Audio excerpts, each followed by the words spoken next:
Hi, I'm David Rawsthorne from Lithgow Lights.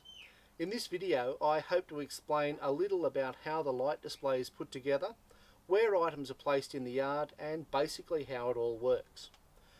We've been putting on an animated light display since 2007, and in that time things have changed rather a lot. Back in 2007 we ran just 128 channels, controlling just over 19,000 incandescent lights. The gear was all homemade, based on a design by Peter Olsen, seen here when we met a few years ago. In fact, a star used by Peter in his well-known Lugano lights is the star on the top of my mega tree now. Nowadays we have just under 23,000 lights, but the difference is, instead of just one colour incandescents, these are RGB, or red, green, blue, LEDs, that can produce a wide range of colours from red, green, blue, through to purple, orange, yellow and white, with millions of colours in between. The display is run by software called Lightshow Pro, and I hope to show you a bit about that in a later video. Let's start by showing you around some of the items in the yard.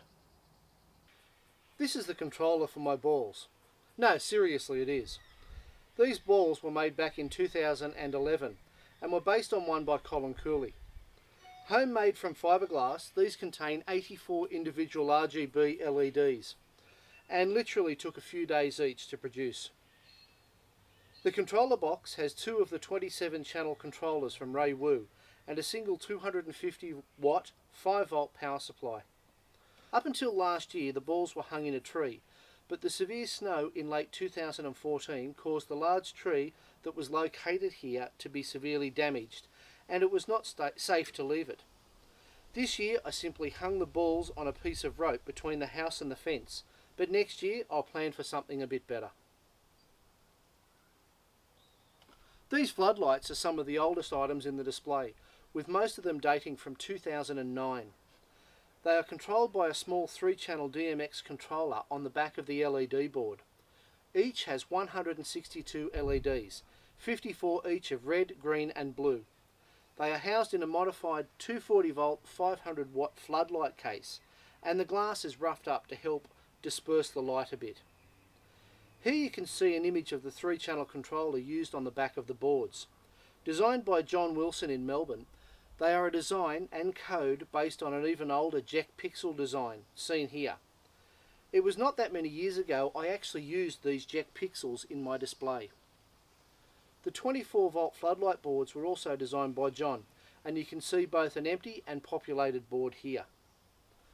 There are 3 sets of 4 floods used to paint the house with colour, and a further 8 used to light up the trees. 5 more are used on the deck and 1 wall section to further illuminate sections of the display. The 1 DMX signal runs through all the floodlights, but they get their 24 volt power from 2 separate power supplies, depending on their location in the yard.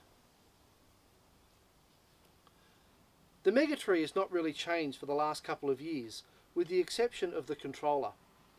Before 2013 it was controlled by a Stellascapes E16, but last year that got swapped over to a J1 P12S. This controller has 12 outputs for 1 universe each output, as well as 2 DMX outputs that are not yet used.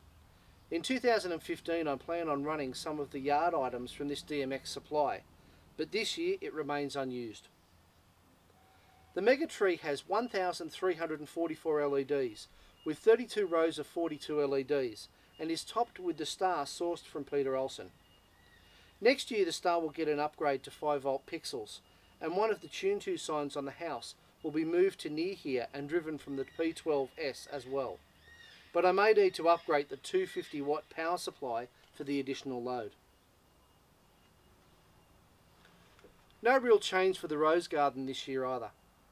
672 LEDs with 32 rows of 21 are driven by a PIX88 from J1 Spare outputs from this controller will likely run one of the old Tune 2 signs, which I plan on moving to the front of the yard and replacing them with a much better and more obvious sign for next year.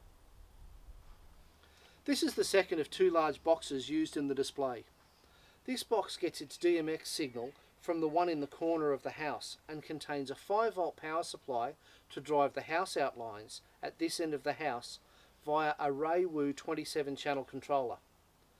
A 24 volt power supply is used to drive the LED deer and rope light items as well, and it also provides power to the floodlights at this end of the yard.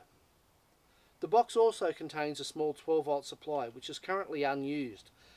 This is the main control corner of the house. The top box contains DMX splitters, power DMX or PDMX injection points, as well as power supplies for the floodlights, the star on the roof and the star on the megatree. The box contains two 27 channel controllers used for the 5 volt house outline and one for the 24 volt rope light and deer items. A 250 watt 5 volt, 350 watt 24 volt and 350 watt 12 volt power supply round out the box contents. Below this box is the window and shrub control box, with a pair of 27 channel controllers providing the control, and they get their DMX from the box directly above. This is all 5 volt with a single 250 watt power supply in it. Right at the bottom is the last box, which is packed with the 12 volt 350 watt and 5 volt 250 watt power supplies, as well as a P12R from J1sys. This drives the majority of the pixel items in the yard, except the megatree and the rose garden. The 5 volt drives the leaping arches, the tune 2 signs, and the 12 volt supply supplies the small balls in the 4 trees in the yard, as well as the stars on the roof and the candy canes and poles next to the path. The Pixicle started off as a design for a pixel icicle back in late 2009. But it was after 4 attempts during the next year or so that a solid design was finally created for them, and they were finally built for the 2012 show. Rather than having drops of pixels from the top down, then needing to return the clock and data back to the next row of pixels, I decided to run 6 horizontal rows of LEDs and make the programming give me the effects, and in the end this was a much easier design. The LEDs are mounted on plastic mesh, and this keeps the LEDs nice and evenly spaced, but also stops the wind from blowing the hanging LEDs up and on the roof, which happened all the time with the old style incandescent icicles. There are 167 LEDs in each row, 6 rows, and they're driven from a J1sys P12R, mounted just here, with 6 outputs running each way. Power injection is all handled from here as well, with power injection to 2 points on the long or the front side of the house and 1 point on the northern or short side of the house. Here you can see the toadstools, of which there are 6 in the display. This year they're just dumb LEDs with a 3-channel DMX controller at the base. But next year I may add 6 more to the display and update them with 12 volt pixel modules, the same as in the candy canes and poles. The Santa poles are an old item that I have yet to work out how to replace. Again, like the toadstools, these are dumb LEDs in the top with the 3-channel controller mounted in the base. If I can find a 20 to 30 centimetre diameter opaque ball that can be used at the top to replace the smaller top section now, I will likely upgrade these to pixels as well next year. The trees have 50 or 70 small balls in them. These 2811 pixels have been nothing but trouble due to the distances needed to drive the modules, so I actually needed to send the data and power over separate cables.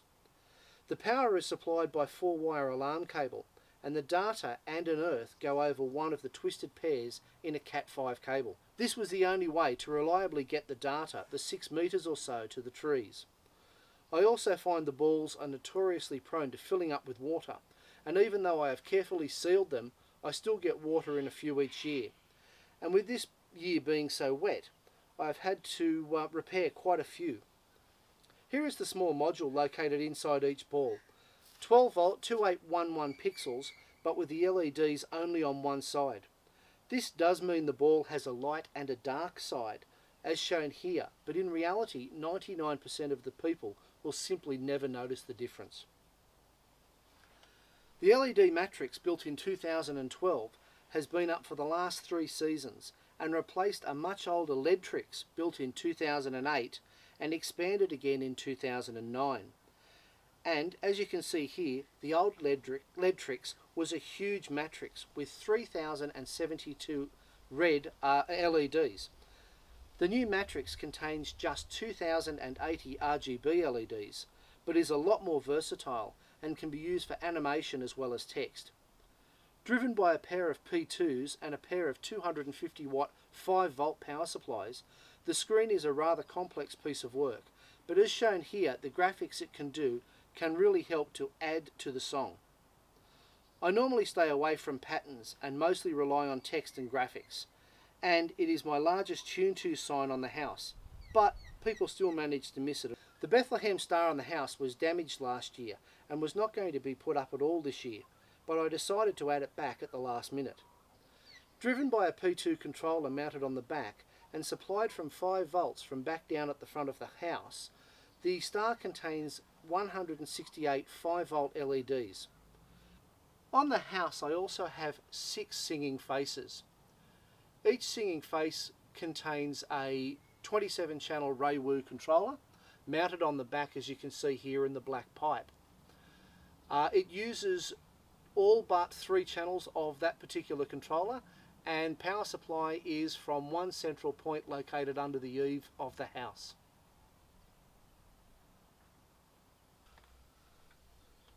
One of the last items in this year's display are the mini trees. 2 years ago we used a metal 3-sided mini tree built, wow, 2008, some for myself and some for a guy down in Canberra. Last year I wanted mini trees that were a little bit different, so rather than the metal mini trees I decided to upgrade to a white plastic mini tree, as you can see here. Rather than the 10 in a triangular pattern, I decided to have 1 large and 8 small mini trees in a V pattern towards the house. Lit by RGB LEDs, they really do light up the entire tree, as you can see here, and I'll probably tend to use this tree in the future. Well, that's it for the year 2014 walkthrough. Thanks for watching our little display, and tonight is the last night for the show. So I hope you've managed to see it. If not, well, we'll be back next year. Thank you and goodbye.